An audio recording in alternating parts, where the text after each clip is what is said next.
নাবালিগ অবস্থায় যার বাচ্চা মারা যায়, ওই বাচ্চাগুলিকে আল্লাহ পাক রব্বুল আলামিন কিয়ামতের ময়দানে বাপ মার জন্য বহুত বড় সুপারিশকারী বানায়।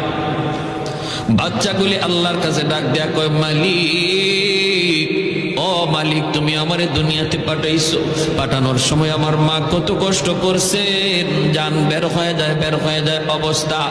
এরপরে আমি দুনিয়াতে আসলাম, এত কষ্ট আমি মাকে দিলাম, কিন্তু মার কোনো খেদমত আমি করতে পারলাম না, আমার মা ঋণ আমি শোধ করতে পারলাম না।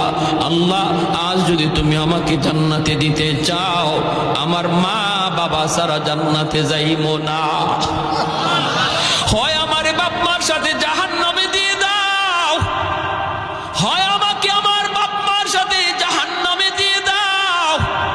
রব্বুল আলামিন তখন বলে, বান্দারে, আমি আল্লাহর আদত হচ্ছে জাহান্নামীকে জান্নাতে দেওয়া, কিন্তু কোন জান্নাতীরে জাহান্নামে দেওয়া এটা আমার আদত না। বান্দা, তুমি তো জান্নাতি।